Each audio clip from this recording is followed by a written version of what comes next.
Coming to you live from the Volunteer Fire Department in beautiful downtown Mineral Springs, North Carolina, it's the Squirrelly Awards. Tonight, we'll be looking back at the best games of 2021 as presented by some of the biggest names in the hobby.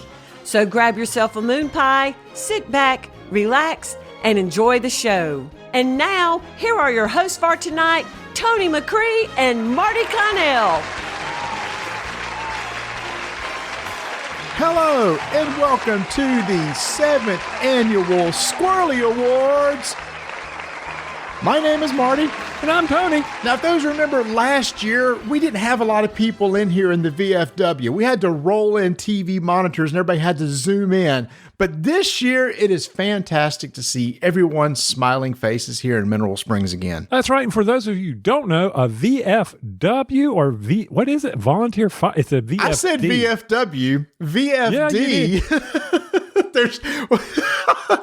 Jeez, I'm trying to figure this one out. I'll start off with a $5. So VFW, veterans. Well, we have both of those here in Mineral Springs, Tony. We have a VFW and we have a VFD. So which one are we at? We're at the Volunteer Fire Department. So the big red trucks over here indicate this is a fire department, not a veterans hall. Okay, all right, got it. Just wanted to make sure of that. But anyway, it is fantastic to see everybody's smiling faces here again as we do our annual award show that we lovingly call the Squirrelies.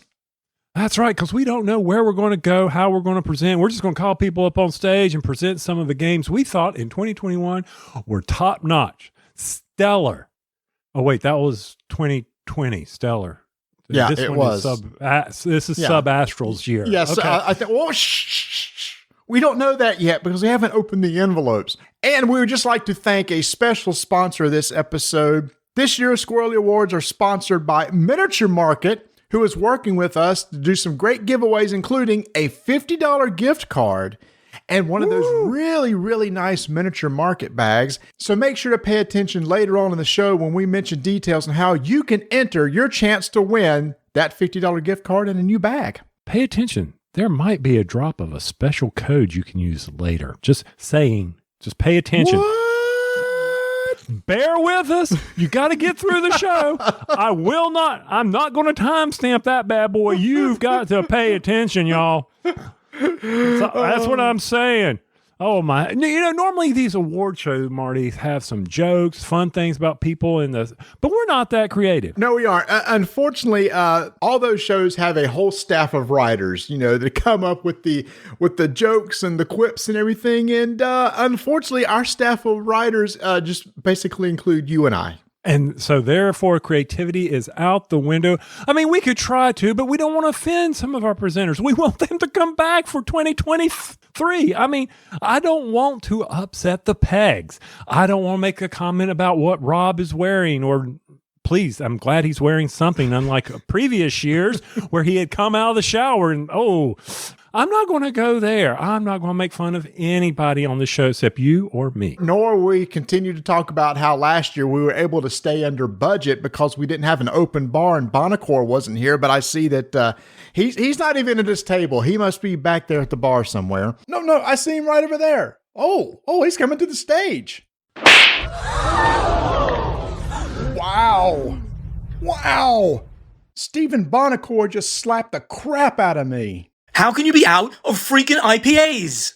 Wow, dude. It's just beer. How can you be out of freaking IPAs? Okay. I'll get somebody to get some more IPAs. However, everybody, this round's on Bonacore. All right, Tony, who else we got here? Paula Deming's showing up, we think. She's not here yet. Last year, we forgot her at the airport.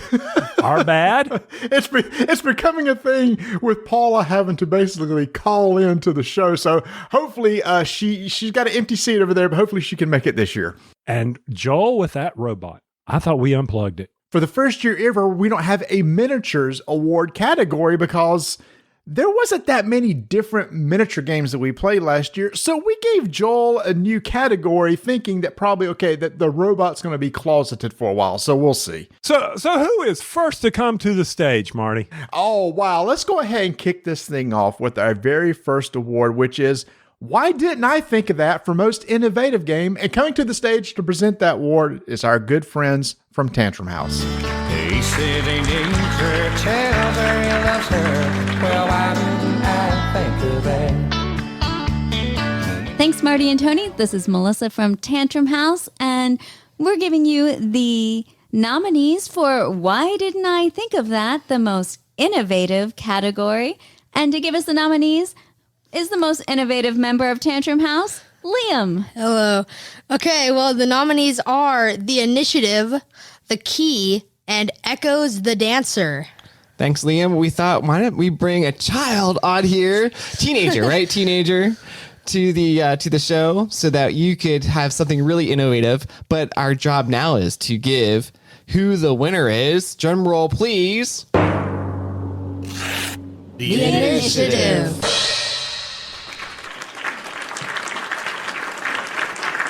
Oh, wow.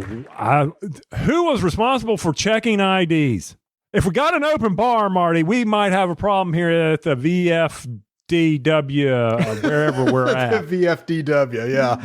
Yeah. So, Tantrum, thank you for announcing the most innovative, and that is the Initiative. We love the Initiative. Yes. And, sometimes you get so engrossed in a game that you just want to keep getting it back to the table. And that's how we were with this. The puzzles were excellent as far as for our intellect, being able to figure them out. I enjoyed playing that. It's one of those games where I think, it doesn't stay too long on the table. It's not one of those where you're thinking, oh my God, is this thing ever going to get solved? How are we going? We were through those games. They were quick hitters. Loved it. I was hoping to see some more from that. So maybe in 2023, we'll have another one from Corey. Well, we know we got some other games coming out from him that we're going to be checking out. So again, you're right, Tony. What was so cool about this game is it's one of those that it didn't stay on the table that long. And actually, when you were done, you would go, well, just set up the next puzzle. Mm-hmm, let's just play another round. And the card play is just so clever in the game. It's not only the puzzle solving, but it's the card play that was really cool. Agree. There was a lot of good balance between the characters that were in there. And I was just like, okay, I was really enjoying it. And this is why it got, why didn't I think, well, I know why I didn't think, I'm not that creative, but we've already established that. We know that. So that's why I do this podcast, is not to design games, because I am not that creative. But speaking of creative, two of our best friends from North Carolina are coming to the stage now. Dan and Chris from the Geek All-Stars. They're here. Just the two of us. That's the award, y'all. That's the award they're presenting, not just... Never mind. Dan, Chris, kick it off. Just the two of us. We can make it if we try. Just the two of us. Hey, we're back again. This is Dan.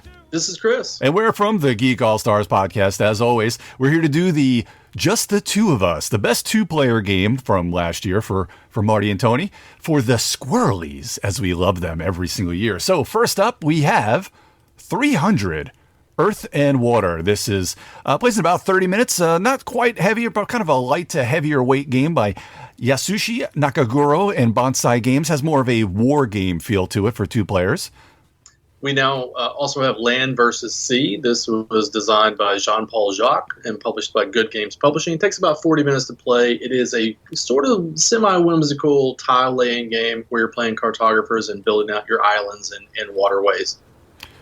And finally, the last one we have is from the good Dr. Reiner Knizia, Royal Visit. This is a reprint by Yellow from the old game that came out about 15, 16 years ago, but it's a little bit lighter playing game, a little hand management game.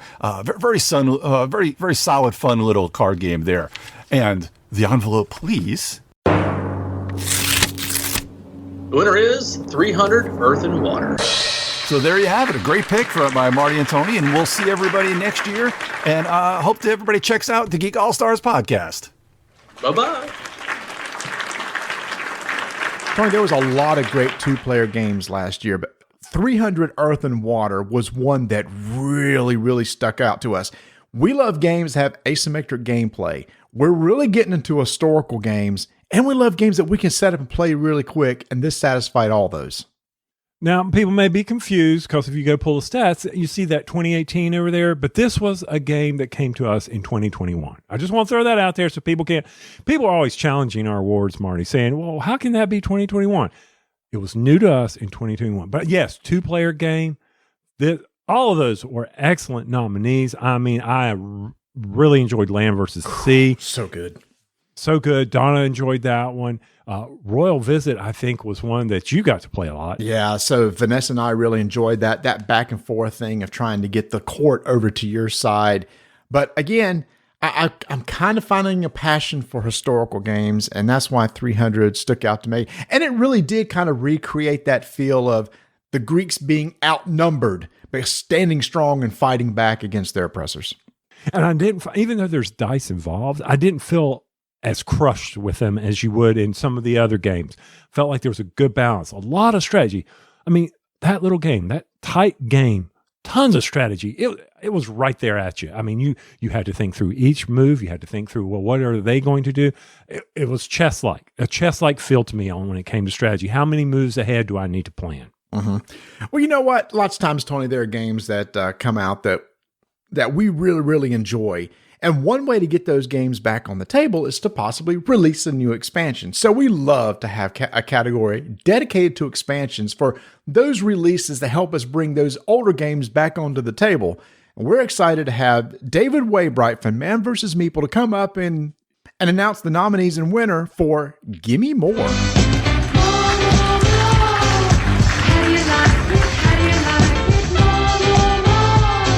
Thanks, Marty and Tony, and thank you very much for having me back. It is truly an honor to be here once again for the Squirrelies to present the Gimme More category. That is the best expansions in board games. Now, for my money, I think the best expansions in board games, honestly, are the content that you've added to the podcast. More conversations about lawnmowers, your taste buds segment. If only I could have both of those segments maybe combined in some way, shape, or form. That would just be fantastic. However, until then, we're just going to have to settle for this year's nominees for the Gimme More category. Those nominees are the Siege expansion for War Chest, the Secrets of the Order expansion for Arkham Horror, and finally, the Egyptian Kings expansion for Empires of the North.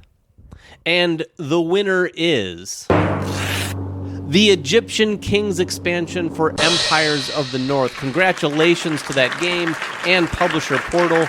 Marty and Tony, congratulations on another year for the Squirrelies, and back to you. Well, I know someone's going to be happy with that being the winner. That would be Ignacy. His streak continues on getting a Squirrely. Egyptian Kings. All right. First off, Egyptian Kings from Empires of the North. It's one of those that I'm like, I need something simple. Something that's not so complicated to fathom, to figure out how to play that expansion. And that is what set this game apart for me, Marty. I didn't feel like I was having to learn a whole new rule set. Mm-hmm. I felt like it was solid. It was right there. I was like, okay, this is easy to understand. I understand the card play. I'm not having to dig deep for a whole bunch of combos in these expansions. That's why. And plus, Empires of the North. Love the game. Love the game. So any excuse to get that to the table, it's going to win an award. So, Ignacy, give me another expansion. You'll have another award next year. What are your thoughts on this? Oh, 100% agree. I love Empires of the North. It is one of my favorite games that Portal Games has ever released. And I'm with you, Tony. Sometimes when an expansion comes out, and there's been other, Empire of the North expansions where I feel like, it takes a little bit to grasp and learn how these work. Egyptian Kings was one of those that just clicked for both of us right out of the box. I thought it was very easy to understand. And there is actually a new Empires of the North expansion coming out next year. So who knows? I'm sure it will be up again next year if the quality of expansion is the same as it was for Egyptian Kings, especially if it's designed by Johanna Kachinka. Oh, yes. I mean, if she gets her hands on a game, it's going to be solid. It's going to be good. well thought out. Not saying Ignacci's editions aren't. No. I'm just simply saying Joanna's. I mean, she brought class to the office. Okay, the whole Portal team is full of class. The whole Portal team is full of... We love you, Ignacy. Oh, man. So, next up, two good friends of our show, people, ladies who have come on many times to do the Squirrelies. Love seeing them at cons, miss them. Speaking of creative, oh my heavens, Ambi can belt out some songs. So yes, I'm talking about Ambi and Crystal from Board Game Blitz. They're coming up to the stage right now to present It's in the Card.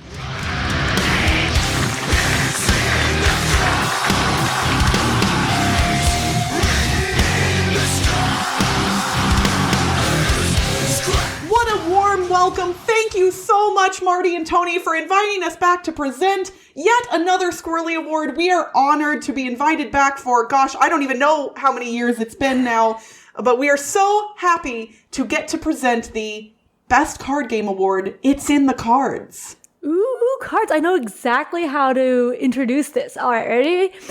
You gotta know when to hold 'em, know when to fold 'em. Okay, but know Ambi, when to walk. Ambi, no, it's more modern. You know, modern. Oh, okay, modern. Okay. I wanna hold 'em like they do in Texas, please. Fold 'em, let 'em hit me, raise it, baby, Okay, stay with me. Love game, maybe intuition. maybe we should just move on to the nominees. Okay. All right, and the nominees are Subastral, Imperium Legends, and Dreadful Circus. And the winner is Subastral! Yay! Congratulations, Subastral, on winning Best Card Game. Thanks again to Marty and Tony for having us on, and enjoy the show and the refreshments, everyone. Bye! So we mentioned earlier in the show again that we loved the previous year, Tony. Stellar. Well, it's no surprise those guys have come back and have another hit on their hands for us with Subastral. Another very clever card game. Yes, stellar. Love the game. 2-player. I was maybe they're reading my mind. I was thinking, man, wouldn't it be cool if they were able to expand that out to multiple players? And they did. Hit it out of the park.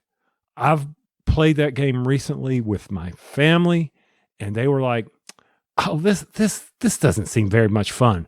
I mean, and they were arguing with me. I'm like, "But are you thinking about the strategy behind this?" "Oh, wait, you mean there's strategy?" I'm like, "Yes, it's a card game. There's always strategy. That you need to be thinking about this. You need to be thinking about, do I want to put this in my hand? Oh, what does that person have in their tableau? How's that going to impact it?" You got to be paying attention to all these things. And that's what Subastral is for me. It is a game of simple mechanics with, once again, a lot of deep strategy. I'm seeing a theme here, Marty. Strategy. A lot of hard strategy. You like that word strategy a lot. It's like you were talking about how you started watching the IT crowd, and the manager's always going, team. For you, it's always strategy, except it's harder to say really fast. If it's a fun game, no strategy, is it really fun? I don't know about this, but strategy. One of the qualifications for you, it needs to be a little thinky. But what's so great about their games is that they're so easy to learn that sometimes when you read the rules, you go, wait a minute, what is there to this game? And then you play it and you go, oh, that's what there is to this game. And that's what Subastral did for us. I remember we explained the rules and we go, okay, we'll just go through the motions and play it. And after the first game, we're like, reset. Now we know what to do. And even without proper scoring, which is another element to this. Because if you remember, the first time we played it, we didn't score it right, but that's okay. That's all right. I'm sure that was my fault somehow. One of the things about this is that helps us of our advanced years is there's not a lot of text on the cards. Okay, there's no text.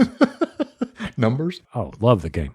That's why I won an award. Yeah, speaking of thinky games, now Joel from Drive-Thru Games is going to be coming up. And now, before he comes up, though, this is where I like to say that he is currently running over on GameFound, a crowdfunding project for his show, Drive-Thru Games. And guys, if you've ever watched his videos, you know how good Joel is. He comes in there, he shows you how a game is played, and he is no fuss, no muss, man. He turns on the camera and he just talks to you and tells you how it is. I've told him so many times. Dude, I'm so envious of somebody like you that can just turn on a camera and basically give your thoughts in a review for like 10 minutes without any editing or changing or anything. Tony, you and I are cut, paste, stop, restart as we try to work through a review. And the man's doing it in front of a camera. He wants to upgrade his equipment and give us he wants to, maybe some better lighting, some different cameras, some different angles. He has some incredible miniature videos, y'all. If y'all want to go see some incredible painting and some great tips, make sure to check out his channel. And if you want to support him, he currently has a crowdfunding project going on GameFound right now. But let's welcome to the stage Joel from Drive-Thru Games to announce the winners, or winner, I guess, for Pass the Advil.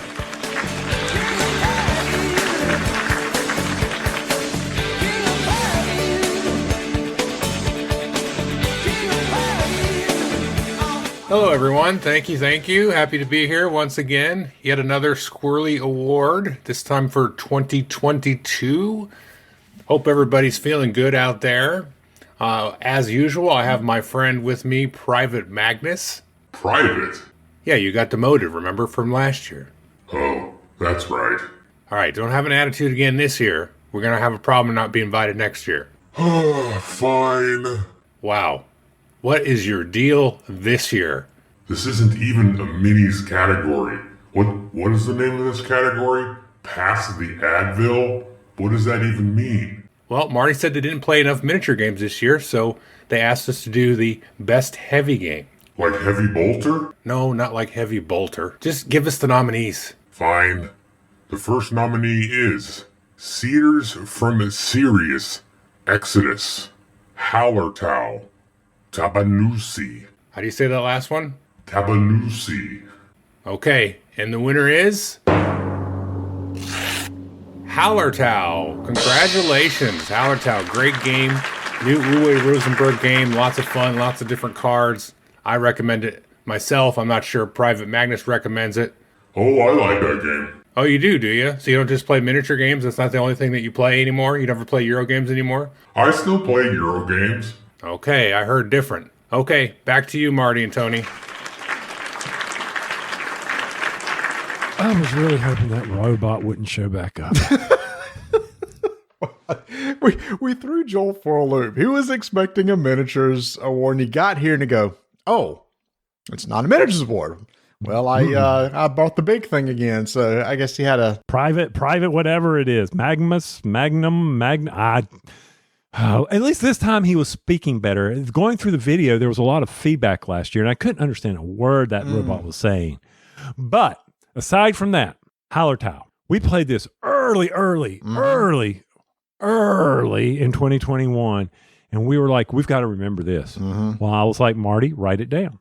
And you notice one of those things, Tony, for over the past several years, even Rosenberg's been on this kick of like lighter polynomio games that he's been putting out.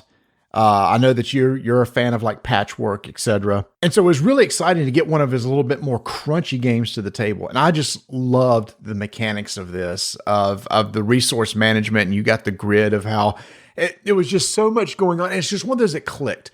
Sometimes with his games, it's like, okay, there's a lot of things going on, but does everything kind of fit together and click? And for me, Hallertau did. And I don't know if it was a game where, you felt, I got my solo play going over here. You're doing your thing. I'm doing my thing. I didn't feel that way with this game. Mm-mm. It was one of those that even though I had my stuff going on, I felt like we had some interaction going on. You know what I'm saying? Right. And even with the feeding and the expiration date of sheep, which that's kind of funny because the sheep are getting old and I guess they're going out to pasture or whatever.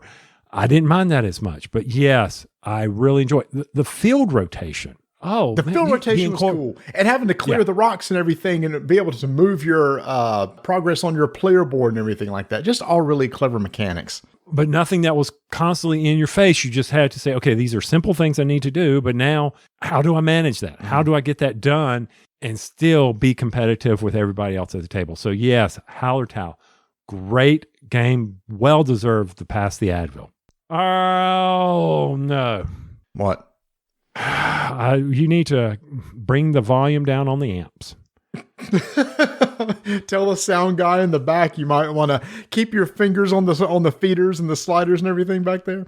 Yeah, push them up for when this incredible lady comes to the mic and pull it way down when her husband starts talking, because he can be loud, but she's awful sweet. And I appreciate them showing back up to the Squirrelies. I mean, last year they did the Bling Award, and it was so true that, the only bling was, Christine brought the bling. That's all there was to it. She didn't even need to leave. She could have left Rob at home, but now we're challenging them.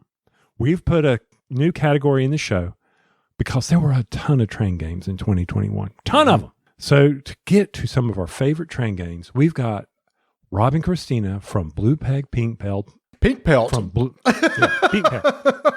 Blue Peg, Pink Pelt. It's a brand new hunting podcast they're moving towards. It's like board games and hunting and skinning. Yeah. Maybe it's Stone Age. Or maybe, could have been, maybe I should have said Pink Celt. We saw Rob at Tantrum Com, and I swear the boy can sport a kilt. No, he didn't wear one, y'all. I'm glad he's not one here tonight. A kilt? Anyway, you mean a kilt? Kilt, that too. No $5 for that one. It's a pelt. It's a kilt. It's a kilt. It's a peg. I don't know. It will eventually get back to what it's supposed to be. Well, either way, it's going to end around a round square peg hole. Oh, never mind. Rob, Christina, blue peg, pink peg, all aboard.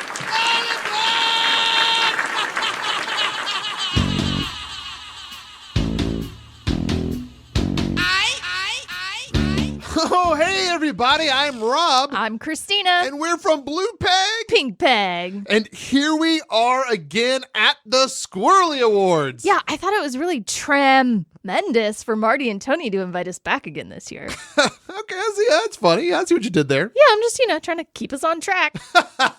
Okay, so if you haven't caught on yet, we are announcing the awards for the All Aboard Award for the Best Train Game. Yeah, when I heard that it was the All Aboard category, it was really music to my engine ears. Oh, okay, another one. Okay, so the first nominee is Iberian Gauge. The second nominee is... Oh, sorry. What? I really lost my train of thought. Oh. And it's hard to do this with a freight face. Okay, you know what? I'll just do them. I'm going to do them. I'll do them. Okay, the second nominee is Imperial Steam. Oh, you're really chugging along now. Okay, and the third and final nominee is Maglev Metro. Oh, you're bringing us home into the station. Okay, just stop. Just stop now. Can you just give the winner? Yeah, and the winner is... hang on. Choo-choo. Ah! Okay, you know what? The winner is... Iberian Gauge. Congratulations, I'm leaving. Oh, I guess I really ran us off the rails there. Tony, you love your train games, and you have gotten me to where I now love train games. So I'm excited to have this category here to where we get to talk about some of our favorite train games in the past year. And there were a lot of good ones. This was a tough category personally for me on... Man, all these are really good. I thought Maglev Metro was really clever with its transparent hex tiles and building your tracks and their pick up and deliver. Imperial Steam was that nice, thinky, crunchy train game. But then from Capstone Games, Iberian Gauge comes out and it's like, oh, wait a minute. After their first two games, this one adds just a little bit more, but still like a 2-page rule sheet and can play the game in 60 minutes. That's solid. And what I really enjoyed about this was the stock market side of it.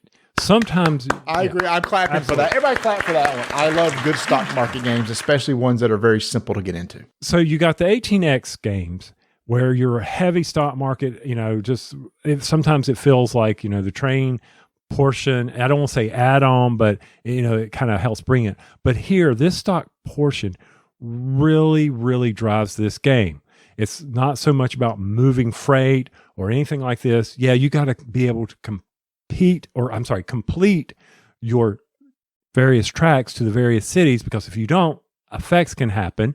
And one of the things you've got to do is that's where you get confrontation in this game between the various players. It's not just a solo stock game that you're over there with a bunch of other people trying to collect stock. Here, you might try to do something to mess up other players because you've driven up stock in another railroad, even though you own this one, you don't want them to benefit because they have more shares.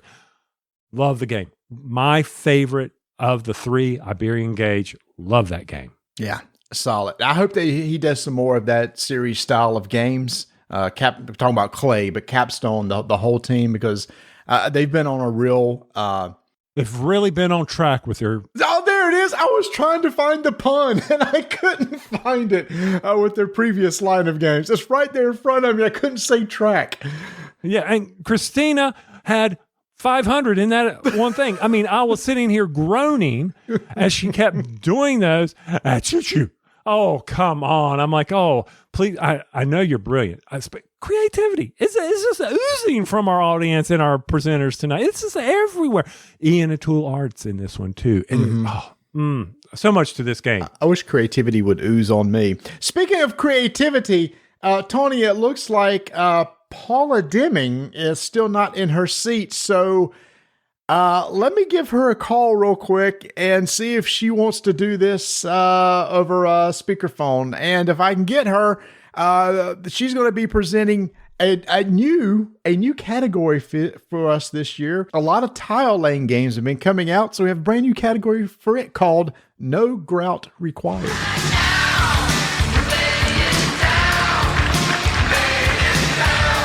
Hello, another exciting year of awards. This is Paula Deming from Things Get Dicey. This game is broken and watch it played. And of course, joining me, as always, is... Hello, I'm Matthew. That's Matthew Jude. Okay, so we are on our way. Literally, we're in the car right now, on our way to the awards. I can't wait to make it out to Charlotte. I did stop by England first to pick up Matthew. But we're making it. I think we're making pretty good time on the roads here. It's a little confusing because we're on the left side of the road instead of the right side of the road, but Matthew's driving. It's real foggy. It's real foggy, but we're going to make it in time for the awards, I think, right? Yeah. Absolutely. Yeah, great. So we'll see you there. I guess we don't even need to announce anything then. We probably should, just in case. Oh, okay. Matthew thinks we should, just in case. So, the award category that we're presenting is No Grout Required, which is the best tile laying game. I get it! The nominees are Land vs. Sea, Savannah Park, and Cascadia. And the winner is...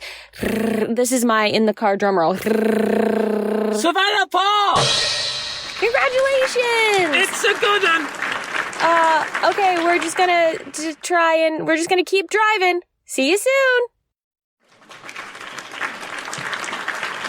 Wow, Marty, I don't know if Paula remembers where she was from or anything, but right now, if she's over in England and Matthew Jude is driving her here, they're going to get kind of wet. I hope he figures this out. I don't think they realize that land bridge across the Atlantic has not been made yet. But yeah, looking at, Tony, another game from Capstone Games. And this is a fantastic tile laying game that really took me by surprise. Even Vanessa really enjoyed it. One of those games where somebody announces what tile is going to be played and everybody has to place the same tile on their board. But where you place is going to be kind of up to you because your goal is to try to group a bunch of the same type of animals together in order to score points. So everybody's going around the table, naming the tile that's going to be placed, and you got to make sure to leave gaps and holes around the map so that you can try to extend and make your herd as big as possible. And it plays in less than an hour. Man, there are so many good tile laying games coming out now, Tony, that's really taken a lot of people's spaces on their board game shelves. It seems like, there was the Cascadia, which was big, and this game, it's just a lot of solid tile laying games are coming out recently. But what's nice is they don't all feel samey. They have the same mechanic of, putting tiles out on the board, but they all play differently somewhat. For me, Land vs. Sea didn't win. It was a nominee. And the only reason why it didn't win was you were able to edit quicker than me. No, I'm kidding. Savannah Park, well-deserved award for No Grout Required. I appreciate Matthew Jude recognizing our little pun there. It's not really a pun, is it? No. Our nominee for not having to put Grout. Because if you were to put Grout in, then you ruin your game. So But we announced this at the beginning. Marty mentioned this.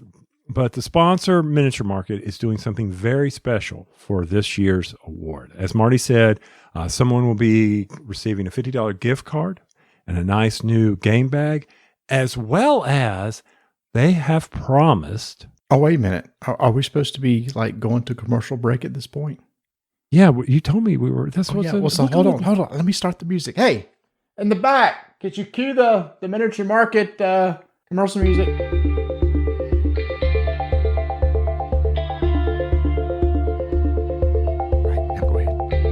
I'm reading the prompter. I understand. Whoever filled out the prompter didn't tell you to put a little pause in there so we can start the music. Okay, we're going now. Go ahead. Okay. We mentioned something very special. Mm-hmm. There's a code that will get you 10% off a game at Miniature Market. Marty, what is that code? That code is RDTN10. RDTN10. And that code will get you 10% off all your purchases at Miniature Market, excluding things like Games Workshop games. Now, there's some other games that this code will not work on, but on a majority of the games and products and accessories, you will get 10% off. And this code runs from March 29th through April 5th. So basically, you've got 1 week to get out to Miniature Market, buy some great games, buy some great accessories, throw them in your cart, apply code RDTN10, and you get 10% off your purchase, specifically to celebrate the Squirrelly Awards. But Tony, we talked about these prizes, a $50 gift certificate and a Miniature Market bag. How can they get that? Well, it's not a simple rolling dice and taking name form. No. Miniature Market, professionals that they are, there's going to be a link in some show notes somewhere. For this episode that you got to find, and it will take you to where you got those little things where it says follow us on Twitter, follow us on Instagram. All that's going to be there. So those will get you into the drawing. I've done those before, Marty. They're not that hard to do, are they? Basically, it'll be like follow Instagram on Twitter. That gets you an entry. Follow us on Twitter, get you an entry. Go join our Discord channel. That gets you an entry. And then Miniature Market, who is running the contest, will be drawing those winners once the contest ends. And the details on when it opens and closes will be on that page. So make sure to go over there right now. Wait till after the show's over. Then go over there, click the link, just some simple entries. Make sure to follow us in Miniature Market on social media, join our Discord channel, and that is your chance to win a $50 gift card to Miniature Market or one of their really sweet Miniature Market bags. And once again, thank you, Miniature Market, for sponsoring the Squirrelly Awards. And don't forget, y'all, you got 1 week, 10% off your purchases using code RDTN10. To help everybody out because of the Southern drawl, we're going to do the Radio International Phonic Alphabet. That's Romeo, Delta, Tango, November, 10. Wow. So impressive. Hey, thank you. Work pays off for me. What can I say? Oh, now that we've got all that business stuff out of the way, it's time to get our next presenters on stage. Good friends of the show as well, John and Emily Detmer. Emily has done graphics for us. She's got a squirrel on a lawnmower. Be sure to go out to Emily Rose on, what's that site, Marty? Redbubble. Redbubble. That's right, Redbubble. Go out there. You can get some of our sweet merchandise. John and Emily have their own podcast. It's called the Incorrigible Party Podcast, where they talk about D&D. You and I have been on it. We were a two-headed Atten at one time. I've got a t-shirt commemorating our experience. That was a lot of fun. Can I or you? That was it. That's what it said on it. Here we go. That's what it said. Anyway, they're coming up. Careful. Emily, your bling is dropping on the stage. They're presenting This Game Has Bling.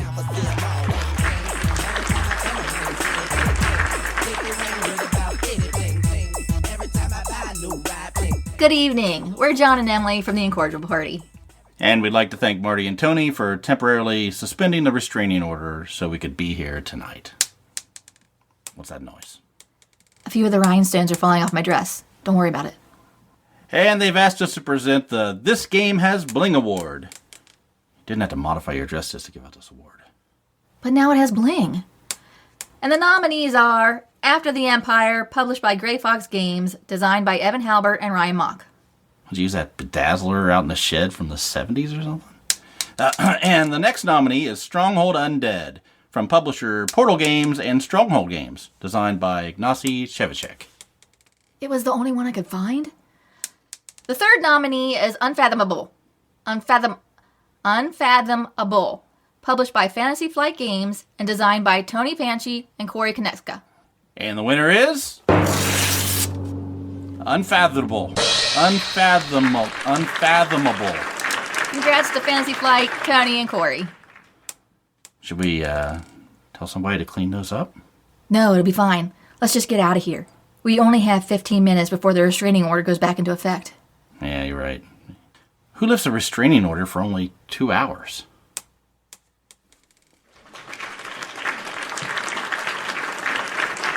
A lot of people are really excited about Unfathomable because it's basically a kind of a reskinning of Battlestar Galactica, which was really, really popular. Well, Fantasy Flight Games really went out of their way to have this really nice big board with these gorgeous miniatures and the great art on the cards that they pull from the Arkham Horror series and just create a really, really magnificent experience in this game.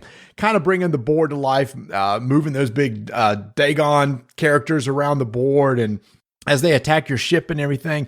And Tony, this was another one of those tough things too, because even the other nominees, after the Empire, which you love to sit there and basically build your castle walls up and everything, and Stronghold Undead with its amazing art and production value from the Kickstarter, all very worthwhile nominees, but it was Unfathomable that came out on top. Beautiful game. Looked amazing on the table. It was Fantasy Flight. The production value is going to be top freaking notch. Mm-hmm. Yeah, so good. And I already know right now, Tony, a game that might be in the running for next year's, as we just finished playing our first game of Return to Dark Tower.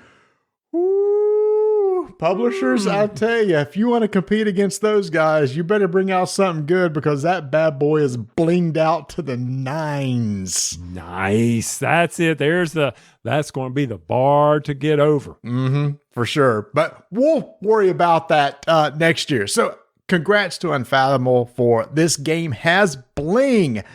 Next up to the stage is two of our really, really good friends, Tony. One is a sponsor of this show, Ignacy from Portal Games, and also now currently retired, Stephen Bonacore, the Podfather. They have a podcast together called Board Games Insider, where you can hear a lot of the insights going on within board games and publishing and everything. So welcome to the stage, Ignacy and Stephen, to present this year's the best game that we did not play.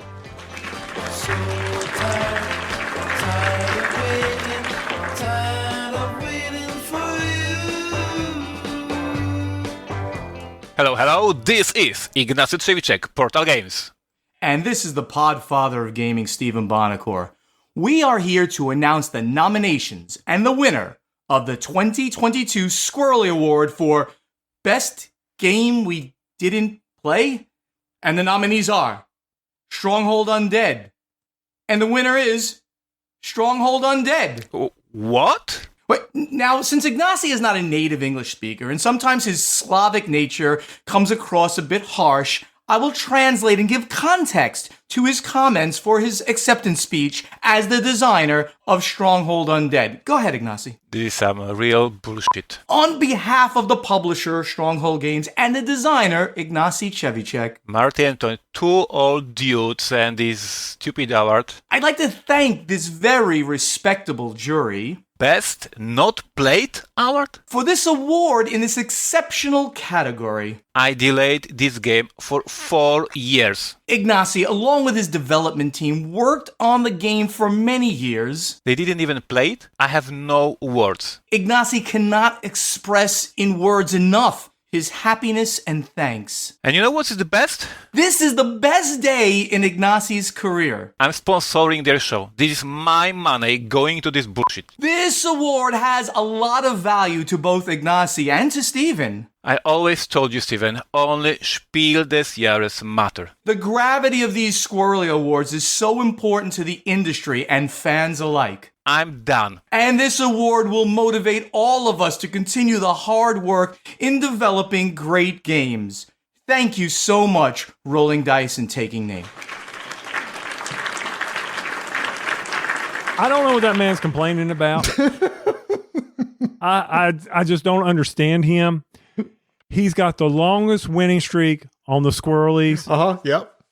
So what's the gripe here? I don't, it took us that long to get the game. Sure, 4 years. You're right. 4 years to get the game. Do you expect us to drop everything after we've waited for 4 years? I mean, come on. I'm looking at it like this, Tony. If we play the game in any time less than 4 years, didn't we do better than what they did? That's fair. That's a good point. I like that point, and I'm sticking. So we will beat the expectations that we had for him to get the game out, and yet getting on us. Oh yeah, you said what? You sponsored this show, Ignacy. That's right. I'm getting up into this, Mike. You sponsor us. We appreciate that. Do you get what you pay for? I think you do. We love you, Ignacy. Wait, you know what it is, Tony? You know what it is? It's because Portal Games keeps putting out incredible games that we keep getting pushed to the top of the queue. Hey, look at all the great stuff they have coming out next year. The pre-orders right now up for Batman Detective, which we're really excited about. We've got Gutenberg, the game that he's bringing over from Europe. It's a Euro game that we can't wait to play. And they just announced that they're going to bring the game Brazil Imperial over here to the US, and holy cow, Tony, I hadn't even heard of that one. And that one looks absolutely amazing. Plus, we already know we got an expansion, Empires of the North, coming out later this year. So, Ignacy, if you would stop releasing so many great games, maybe the ones that you put out, we can actually get to the table before your next great game comes out. But to your solid point, as long as we get it done within 4 years, then we've done our job. We have played your game. We do this. We joke with Ignacy all the time, but this game I've seen on sale at various times. Do not pass up an opportunity to get Stronghold Undead. When we get it to the table, I'm sure it will go in the 2-player game award category. That's my guess. And here's the thing: is Ignacy said, "I'll help you guys through the rules," because some of the rules can get kind of sticky as you kind of go through it. Remember all the cards and everything. And it was like, yeah, we got it. And within 4 years, that is going to happen. Right, Steven, you did a great job interpreting, because I know Ignacy is hard to understand at times, but I think you might have missed a few words. But that's okay. That's okay. We appreciate it. The censors had to step in real quick and press the bleep button really quick on a couple of those. Yeah, it's a good thing that we are delaying this production out a little bit. You got that 3-second delay since it is live. Sure. Yep. So we were able to get it in there in time. But Steven, you did an incredible job for us. Thank you so much. You're a great friend of the show as well. Now, for those of you who want more information, be sure to head over to portalgames.pl/en to see all the great games that they have coming out. He's got that free catalog that you can go over there and download. And of course, Robinson, Empires of the North, Detective, Hiroshima Hex, a game that we love this year that you'll hear later, Dreadful Circus. Oh, that was such a good game this year. Ignacy, you're hitting a home run on everything. Maybe, Marty, we won't do a Squirrelly. We'll just do the Ignacy Award show. Maybe that's what we should do. Who's coming up next, Tony? All right, coming to the stage is my champion. Oh my God! A man who is let this be the year. It's been 3 years since we've had the tournament. Oh. Yes, we had a warm up over at Tantrum Con. It was unsanctioned, but Gladiators won. And just because I get to say it first, so they won. But Gladiators in the arena strike. My champion, BJ Rojas from Board Game Gumbo, is coming to the stage to announce, if I can't play Strike, then I might as well just go home and not play anything. No, I'm sorry, that's not the right name. It's if I can't play Strike. Gladiator, gladiator, gladiator. Hey, board gamers, BJ from Board Game Gumbo here. Through the miracle of technology, I'm coming to you live from the future in the year 2032 to present the If I Can't Play Strike Award. That's the best dice game of 2021 right here in the Squirrelies. 3 quick notes about the future before we get to the award. First, time travel is awesome, especially when you have to take back a move in a complicated game like Lisboa. Second, the recently formed board game party is in control of Congress and the White House and has the economy booming. I mean, the U.S. economy is basically an efficiency engine, right? It's perfect for Eurogamers. And finally, I have to congratulate Tony for still being undefeated in the Gladiators in an Arena contest at Gen Con. That's right, 10 more years of Gladiators. Team Gladiator, Team Gladiator, Team Gladiator. Better luck next year, Marty. But enough blather, let's get to those awards. The nominees for If I Can't Play Strike are Origins First Builders, Korra Rise of an Empire, and Cubitos. And the winner is Korra Rise of an Empire. Congratulations to all the nominees and the winner. And I'll see you in 2033. I can't wait to see if Tony's 14-year streak continues. I'm really starting to dig Euro-style games with dice in it. I already love Civ-style type games. So when Korra came out, and this kind of had a mixture of both, some clever dice mechanics and a little bit of a civilization type feel for it. It's just one of those that really, really clicked for me also. I played that game, a lot when it first came out, and I still really dig it. It has a lot of variability because you can play a lot of the different factions. I think it's very clever in what tracks that you want to level up. The action selection of rolling the dice and determining which of the actions you can use based on your dice pool that you rolled.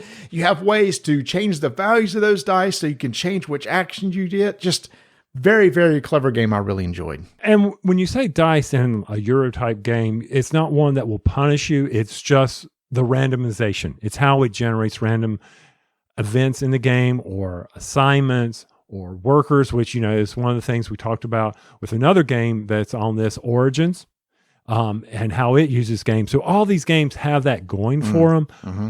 And it's not one where, I don't know if you're playing a military game and you suddenly can't roll green circles or blue diamonds or blue rectangles and you suddenly lose. Oh my gosh. Yes, I'm rubbing salt in it. Listen to the next episode for that story and my whine over that. But go ahead, yes. These games, that's from the standpoint of not producing that random ill effect that a lot of people don't like. These games do not do that. So yes, Korra, great game. I remember when I first played it didn't click for me the first time, Marty. I'll admit that. It was just wasn't one of those that I was like, I don't understand. I'm not getting this. Second, third, yes. There it is. I understand what I need to do, how I need to do it. And thanks to the dice, it kept you on your toes on what you needed to do. And with that, I am so glad that BJ told me that I am still the reigning champion for 14 years. I can just sit back now. I can go in 14 years. And not have to drink. Yeah, he came from the future and said Strike is still the gladiators in the arena. I want to believe him. Please let this be the year. Please let this be the year. Anyway, Tony, you know how everything kind of gets recycled. Some of the best things that we've seen in the past, such as TV shows or maybe video games or movies, kind of just get recycled and brought up to date so that people can enjoy them again. We're starting to get in that cycle with board games. Even though the board game hobby's, still relatively young, especially for the types of games that we play, we're getting to that point where games from the past are being redone, re-imaged, and brought to us again. And that's exactly what we have with our next award, as Chaz Marler comes up to the stage to present It's Alive!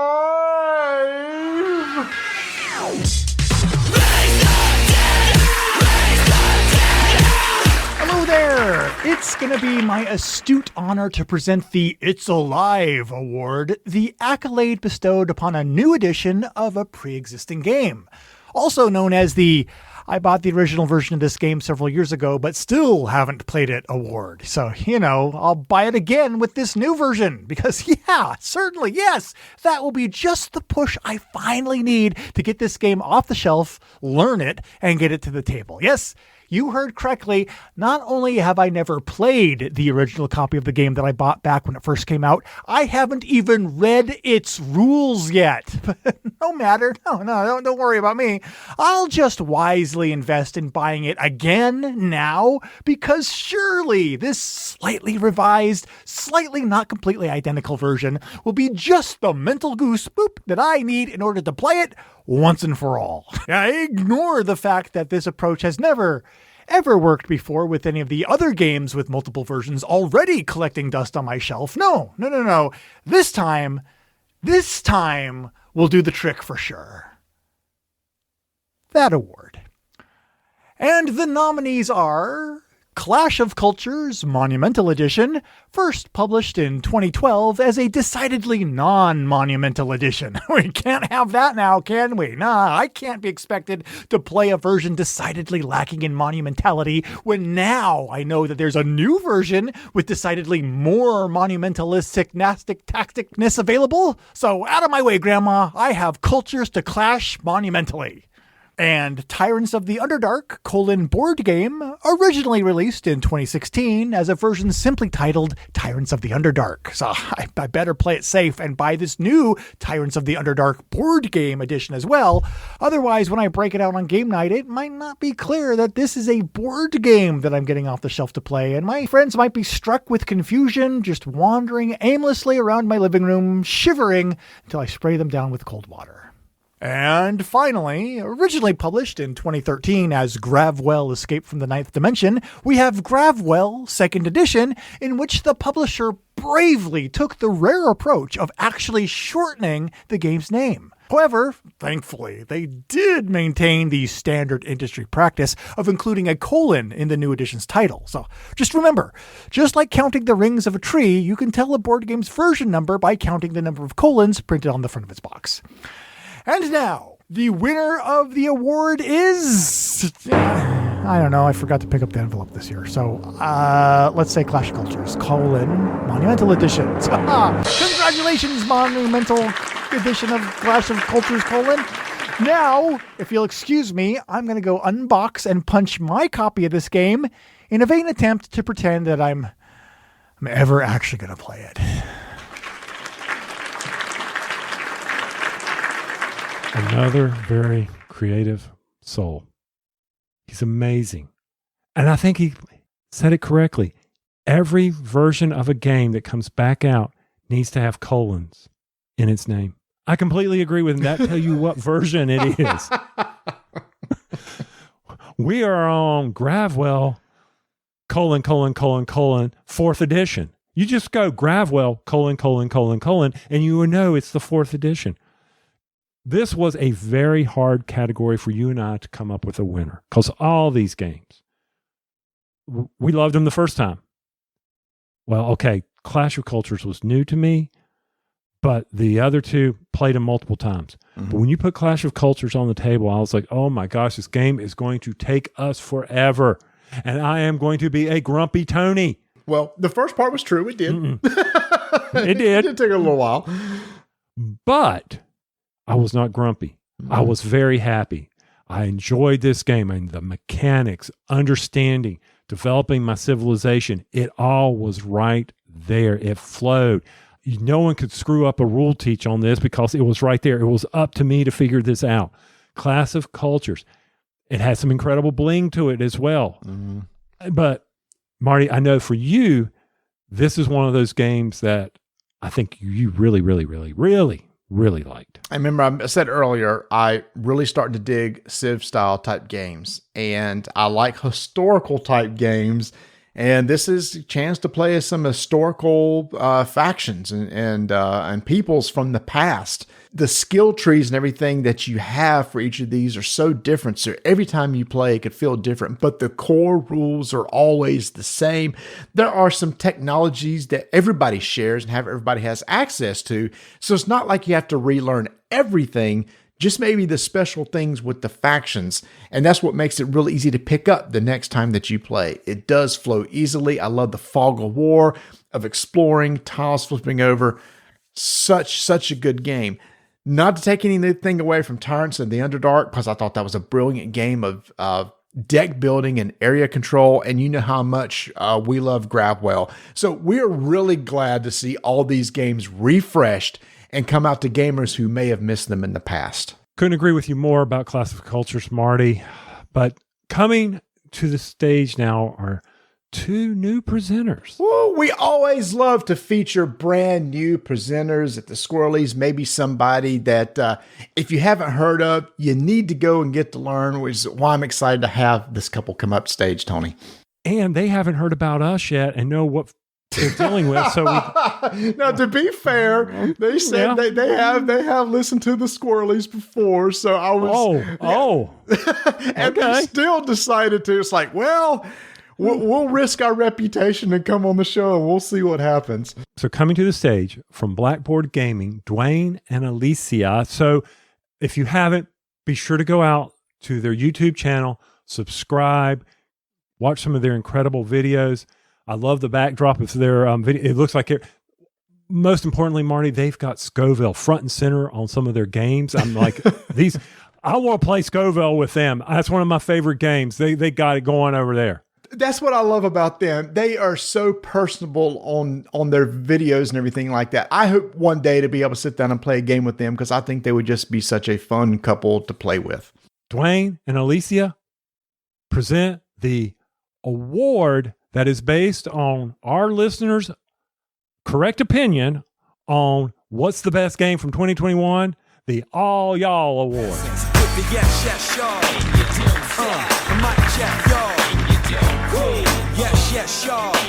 What's up, guys? I'm Dwayne. I'm Alicia. And this is Blackboard Gaming. We are honored to be a part of the Squirrelly Awards. We have the pleasure of presenting the All Y'all Awards. And I have the pleasure of giving you a brief description of each game in the form of a rap. In the form of a rap? Yep. You do know that this is the Squirrelly Awards, not the Grammys. Yeah, I know. Just bear with me. Trust me, I'm going to do good, okay? All right. The first nominee is Ankh, Gods of Egypt by Come On Games. All right, you ready? Okay. Ankh is a game designed by Eric Lang, the one who made Blood Rage. Yes, the one and the same. The players take on the role of Egyptian gods competing for relevancy against all odds. Well, I don't know a lot about that game, but that sounds pretty good. Okay, I told you I was going to do good. The second nominee is Sleeping Gods by Red Raven Games. Sleeping Gods is a beautiful cooperative game where the players are playing a story-driven campaign as the crew of the Manticore who are forced to roam in a strange unknown world and they're trying to get home. All right. Not bad. Okay. The third nominee is Cascadia by AEG and Flat Out Games. All right, I like this one. All right, ready? Cascadia is an abstract strategy game where you're placing tiles and you're matching terrain and you're placing animals in their preferred habitat in an effort to create the best wilderness map. I like that. Yep, I told you I was going to do good. All right. And the winner is Cascadia. Congratulations to AEG and Flat Out Games for Cascadia winning the All Y'all Award. Well, Tony, there's really no surprise here. Cascadia was a huge hit last year. It has won a lot of awards. And so it only makes sense that here on the esteemed, nay, prestigious Squirrelly Awards, that it also should win an award here. And it won basically our audience's most popular game of last year. Cascadia, yes. 6 ways to score, putting out tiles. Very competitive. Oh, you took my tile. I needed that one. Oh, wait. I got to look at how you're building your environment over there. Maybe I can mess you up so that I can definitely keep you from scoring that. Cascadia, very popular. Everybody talks about it. They love the game. You and I enjoyed playing it. It's another tile game. My wife is going to love tile laying games. But yes, Cascadia. Now, I will say this. Dwayne and Alicia, they raised the bar on presenting for next year. They have set that was amazing. Loved every minute of it. Once again, Marty, creativity.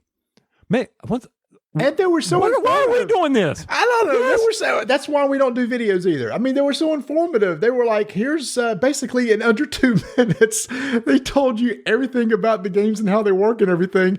We can't even do a decent review in less than 30 minutes anymore without screwing everything up. I know. I'm sitting here thinking, okay, how do I get him to come on and do our board game intros and be done with it? And all you can do, we can just talk about how we like it and dislike it. That's it. I mean, but here are the rules.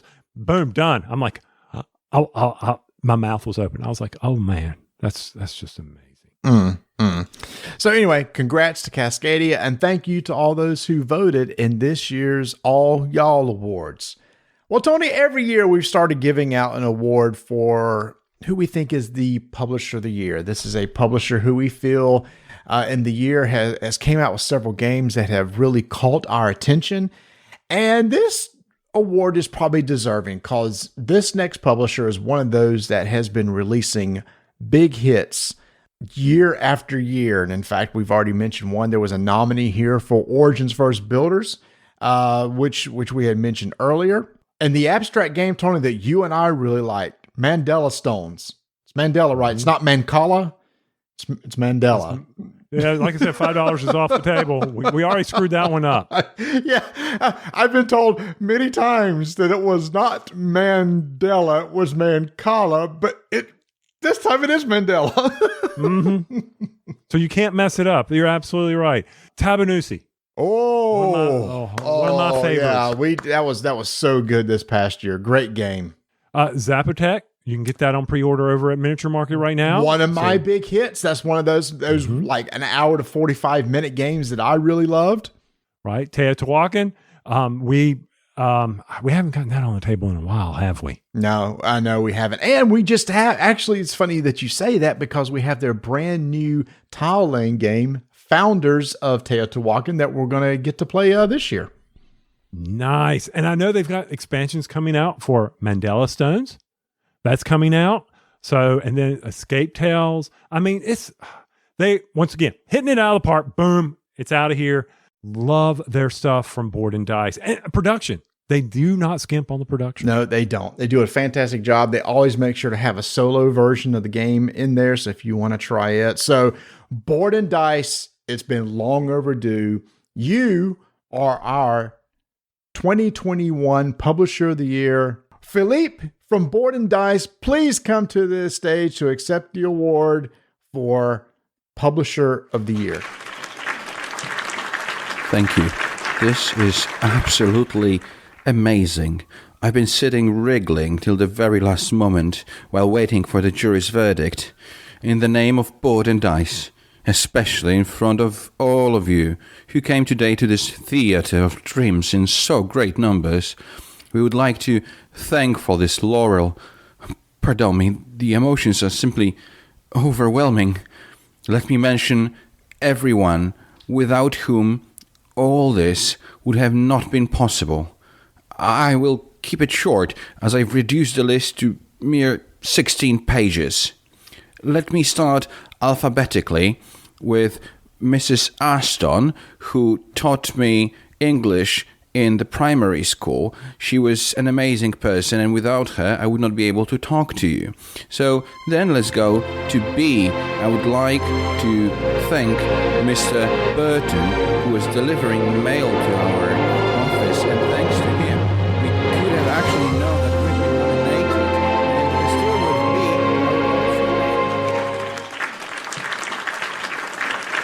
be. Once again, congrats to Board and Dice. You're already starting to put out some great games this year, and we can't wait to see what other games you put out, not only this year, but in years to come. Well, Tony, there's only a couple awards left, and it's the two biggest of the year. That's right. It's our games of the year. One year we might decide on a game together. We might say this is our game of the year because we what people don't realize is Marty does not know what games I'm selecting, which one I'm going to do, and vice versa. Well, we both kind of sort of just based on our reactions, and we've known each other forever. Our games of the year are well deserved. If you don't have them, they need to be in your collection. You can go to Miniature Market and use that 10% to pick up both of these games right now, and that is RDTN 10. Be sure to use it in a timely fashion. But presenting my game of the year are, wait, I only see one in the audience. Well, dang it, my buds from Dukes of Dice. I was really hoping both Sean and Alex would be here, but I only see Sean. So you only got a Duke of Dice? I only got one Duke. Not both. What's a Not pair? two Dukes. What's a pair of Dukes called? A pair? I don't. A deuce? No, deuce is two. Yeah. So a pair of Dukes, two. Two deuce. Okay, we're overthinking this. Stop. You're making my head hurt. A deuce of Dukes. They need to change their name. Okay, I'll go with that. Whatever they want to do, it's their show. They've been on as long as we have. Probably they'll be here even longer. I mean, I know Sean's been busy getting his stuff running. Alex is a brand new dad. So his hands are always in diapers. So I'm kind of glad if he didn't make it. Don't. But Sean, I would appreciate it if. Sir, oh, by the way, Sean, my daughter is graduating from Georgetown Law. If you need a lawyer, just throwing that plug out there. Just saying. Oh my gosh, move on. It's my award. I can do this intro as long as I want. Thank you very much. Start playing him off the stage. Steven was even short, so I'm using some of his time. Sean, come up to the stage to present Tony's Game of the Year.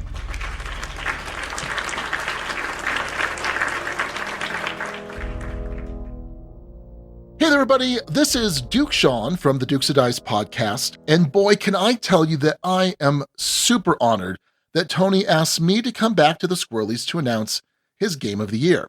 Now, my faithful podcast co-host, Duke Alex, who, I guess when you think about it, is the Marty to my Tony? Or maybe it's the Tony to my Marty. I'm not sure exactly. But regardless, Alex would have loved to be here and help announce the nominees and winner. But unfortunately, we just couldn't get our schedules to gel. As some of you may know, Alex has a beautiful newborn baby girl, Rosie, and he just couldn't make the time between being a dutiful husband, a loving father, and a hardworking provider for his family. Hold on one sec. There's a smudge on my notes here. I think it's chocolate from a moon pie. Let me wipe that clear. Oh, no. Sorry. Disregard all of those kind words about Alex. He's actually at a board game retreat all weekend, I guess, shirking his familial, financial, and most importantly, his Dice Tower network related responsibilities. Tony, I'm so sorry. All right, well, let's get into this. Choosing a game of the year is a difficult task. So much goes into that decision. How do you feel about the mechanics, the art, the gameplay, the components? But sometimes there's an ephemeral quality to a game that you can't fully quantify or describe.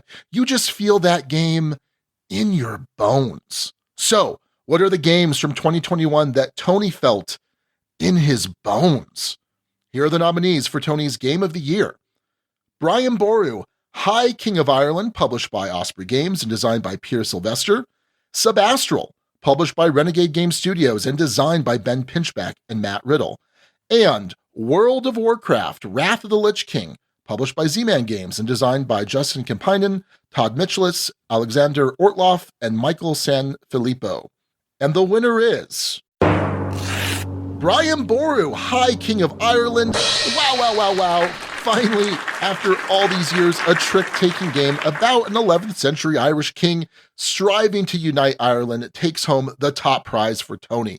Incredible. Truly incredible.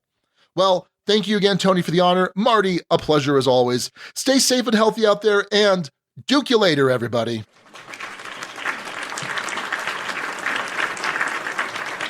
I just have to say that all three of your games were GOTY worthy, and I think you made a solid selection on your winner. Thank you. Thank you for acknowledging that. So let's talk about the two that didn't get the win. First off, from the pandemic world, World of Warcraft, Wrath of the Lich King. That took the pandemic concept to a video game that you and I love, and added a whole new element of battling, of having to deal with the various plague elements, the map. The theme was there. We loved that theme. It was one of those that I was like, okay, if I don't ever, not that I won't, Donna loves Pandemic, but if I never brought out Pandemic, I would always bring this one out instead. If I had to pick the two, you know, because it was just that good. I love the mechanics of that. Any thoughts on that? No, I'm the same there with you. There have been a lot of versions of Pandemic, a lot of different flavors, a lot of different themes. This one just really nailed it for me. I think it felt like you were playing an Azeroth as one of those iconic characters against the big baddie, the Lich King. So very, very solid game. Definitely worthy of your nomination. Right. Sub-Astral, I've already gushed enough about that. Pinchback Riddle game. I mean, they can keep doing it. Like I said, they took Stellar and moved it up to Sub-Astral. Love their games. And then finally, of course, Brian Boru, High King of Ireland. As soon as you put that on the table, and as soon as I saw trick taking, I was like, I'm all in. I pushed all the chips in. I was fully engaged in this game. Simple game to teach. Very, I'm going to say it again, very strategic. How you were playing don't laugh at me, because it was strategic. Love the game. You know my love of trick taking. You heard us talk about spades and trick taking games on the previous episode. Right. You put a strong trick taking style game in front of me, you're going to be in the category for Game of the Year for Tony. I just love my trick taking games, and this game, it was historic. It was everything for me. I loved it. That's why it got Game of the Year. That is a solid pick. And so with that, there is only one award left. And that's going to be my GOTY, my Game of the Year. And coming out to the stage is our brother from another mother. Another good old Southern boy from down in Alabama. You hear him on the very popular podcast, the Secret Cabal Gaming Podcast. Welcome to the stage, Don, to present my Game of the Year.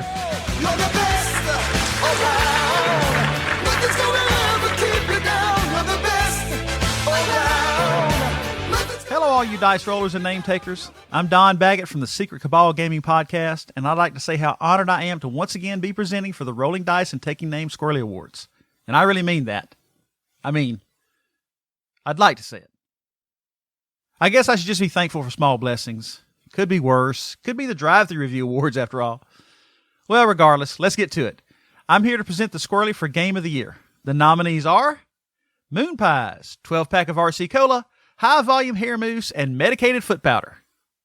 Wait a minute. Marty, you gave me an envelope with your shopping list in it. Well, good thing, the other guy gave me a backup envelope. Let's see if that's the lifesaver I'm hoping it is here. And yes, the real nominees for the Squirrelly Game of the Year are Clash of Cultures Monumental Edition, Cora, and Brian Boru. And the winner is Clash of Cultures Monumental Edition. I'd like to commend the design, development, and publishing team behind Clash of Cultures.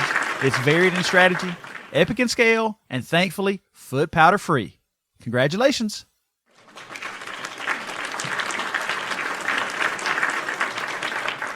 Audience, read the face. No shock here. I'm not surprised. The Clash of Cultures. Come on. We've already... Go ahead, Marty. Gush all you want. You used your time on... You didn't use your time on the intro. You can use it here. Why don't you tell us why Clash of Cultures or the losers? Talk about the losers. Yeah, so I've already gushed on Cora. We talked about that earlier. You gushed on Byron Boru. I didn't add anything because I wanted to add something here. What a clever game of trick-taking and area control. Just a solid game. I think it's really cool that both you and I had this on our Game of the Year list. That just shows you how good it is. But holy cow, I talked about it earlier. Clash of Cultures, man, it's one of those games for me that just created an experience every time I played. And I've played with 4-player, I've played with 3-player, I've played with 2-player. And every single time I enjoyed what that game brought to the table. And I remember playing each of those games. And for me, If there's a game that I played in the past year that not only do I remember the game, but I remember sitting there and playing it and how the game went, that is going to be an automatic nomination for me for my game of the year. And that is Clash of Cultures Monumental Edition. That's one of those bad boys that's going to stay on my shelf. That's one of those that I would like to say, okay, guys, here we go. My house, Saturday afternoon, big box, Clash of Cultures. Let's throw out some tiles. Let's roll some dice. Let's do some tech trees. Let's get down to it for the next 3 or 4 hours. And I'll sigh. Oh, come on. Don't sigh. Just earlier in the show, you said I wasn't grumpy. But I'll remind myself of that. I will still sigh, though. 3 to 4 hours. But it will be an enjoyable 3 to 4 hours. But that's what's so beautiful about this game. I played a 2-player game with Bert, and we finished it in about 90 minutes to 2 hours. Okay. 2-player games are super quick. So if you just want that taste, you don't have 4 people, you can easily get it in a decent amount of time. Mm-hmm. And it reminds me of another one of my favorites was, Mare Nostrum. Oh, so another one of those that we need to get back to the table. Exactly. So I was like, okay, I like this. I love the board, the tech tree, Yep. And that's what sold me on Clash of Culture. So, sir, I applaud you for your Game of the Year selection as well. Yes. And I applaud you for another Squirrelly Awards, our 7th annual. And it's been an amazing show with a lot of amazing presenters again. Again, I'm so glad to see everybody. And we couldn't have done this show without all those amazing people that came here tonight. That's right. So I want to say thank you to all our presenters. Tantrum House. Dan and Chris from Geek All-Stars. Mr. Waybright from Man vs. Meeple. Ambi and Crystal from Board Game Blitz. Joel Eddy from Drive Thru Games. And don't forget about his Game Found. Rob and Christina from Blue Peg, Pink Peg. Or the Celts. Or the Kilts. Or the Kilts, the Celts, the Celts, the Celts, the Pink Pelts. Whatever. Paula Deming from Things Get Dicey. And Matthew Jude. Okay, and Matthew Jude. Emily and John from the Incorrigible Party Podcast. Ignacy Shevchek and Stephen Bonacore from wherever. From everywhere. Oh, yeah, from Board Games Insider. Yeah. Thank you, guys. Appreciate you. BJ from Board Game Gumbo. Our good buddy, Chaz Marler. Dwayne and Alicia from Blackboard Gaming. Us from Rolling Dice. And thank you. Wait a minute. Oh, wow. You really are just reading right through the show notes section. It's on the teleprompter. No. I'm sorry. Dukes of Dice, Sean Ramirez. And finally, Don from the Secret Cabal Gaming Podcast. Don't forget, you have 1 week to use our 10% off code over at miniaturemarket.com, RDTN10, to get 10% off your order, excluding things like Games Workshop stuff. If it doesn't work for you, there's little stipulations. There's a reason. There's a reason, but it'll typically should work for you. Yeah, you can't buy Nikes with it. That's the Kohl's coupon. You can't buy. Can I get a house and use the code RDTN? You can try it, but it probably won't work. Exactly. So, but most importantly, keep rolling dice. And taking names. All right. So I appreciate Paula realizing that she's far, far away in England. And Jude, thank you so much for helping us out. Matthew Jude. I saw Jude and yes, thank you. Take 3. It's live, y'all. No, seriously, this is all live.